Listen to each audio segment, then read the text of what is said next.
அப்படியே இங்கே தோட்டத்துக்கு போய் பச்சை நாங்கள் 8 மணி போய் 1 மணி தான் வந்து நாங்கள் வந்து 40 லிட்டர் மண் அடித்து தூண்டி கூட போனாங்க.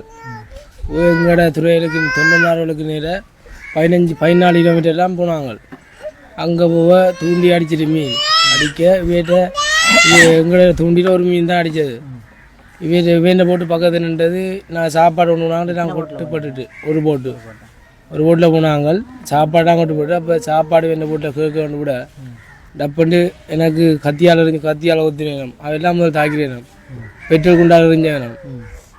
இது நாங்கள் டப்புண்டு மாமா பொறியிடண்டவன் என்ன அவங்களுக்கு மாமா டப்புண்டு பாஞ்சு அவங்ககிட்ட நான் சின்ன பிள்ளை விடுங்கோண்ட மாமா டப்புண்டு கட்டி போட்டு மாமாவை அடியடின்னு அடித்து நான் நான் திருப்பி மாமாவுக்கு வந்து எனக்கு மண்டை வண்டி அடிச்சேன்.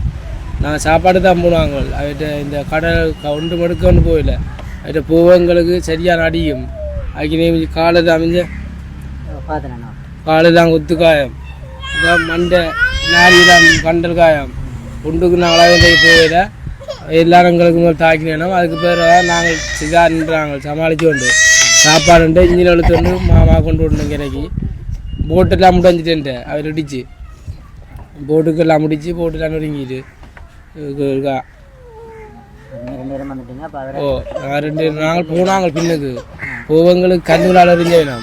நான் அங்கே போக மாட்டேன் போனேன். இந்தியாவுக்கு போக மாட்டேன் அவரோட ஏற்றிக்கன்னு போங்கொண்டே ஏற்றிக்கன்னு போயில அவரை மட்டும் கொண்டு போனது. இங்கே எனக்கு கத்தியால் எல்லாம் கொத்தினேன். மாமா பிடிக்க கத்தியால் கொத்தினேன். நாங்கள் சமாளிக்கிறோம். அப்போ நான் சின்ன பேராக 2 பேர் போனாங்க. அவர் ஒரு ஆள் தான் பெரியால் இதுக்கு தூண்டியோடு தான் போனாங்க. போன இடத்துல நான் சாப்பாடு கேட்க தான் அவர் அடித்த எங்களுக்கு கத்தியாடெல்லாம் கொத்தி வெட்டல் குண்டெல்லாம் எரிஞ்சவேன். சேரா போத்தல் எல்லாத்தாலையும் எரிஞ்சவேன். அவையில் ஒரு சாமானம் எடுக்கல.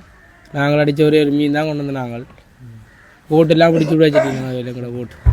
இந்த காணொலியை பார்க்கின்ற போது உங்களுக்கு விளங்கக்கூட இருக்கின்றது ஜார் மீது தவறுகள் இருக்கின்றது என்பதை உங்களின் தவறை மறைப்பதற்காக உங்களை இந்தியாவில் இருக்கின்ற ஊடகங்கள் வாயிலாக இலங்கையில் இருக்கின்ற மீனவரை ஒரு கொள்ளையராகவே சித்தரித்துக் கொண்டிருக்கின்றீர்கள் என்பது நாங்கள் பார்க்கின்ற போது ஒரு மனவேதனையை அளிக்கின்ற ஒரு செயலாக நீங்கள் செய்து கொண்டிருக்கின்றீர்கள்.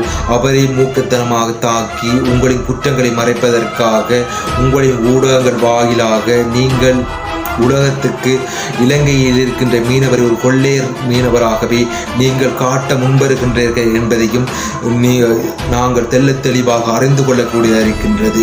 உங்களை ஒரு தொப்புள் கொடி உறவுகளாகவே இலங்கையில் வாழுகின்ற தமிழர்கள் நினைத்து கொண்டிருக்கின்றார்கள். தற்போதும் முதலமைச்சர் தேர்தல் நடைபெற்றது. அதிகமான ஆதரவினை இலங்கையில் இருந்து தமிழர்கள் வழங்கியிருந்தார்கள். ஆனால் அதற்காக நீங்கள் செய்த ஒரு விடயம் இலங்கை மீனவரை கொள்ளையராகவே சித்தரித்து கொண்டிருக்கின்றீர்கள். சரியான விடயமா என்பதையும் நீங்கள் கொஞ்சம் சிந்தித்து பாருங்கள்.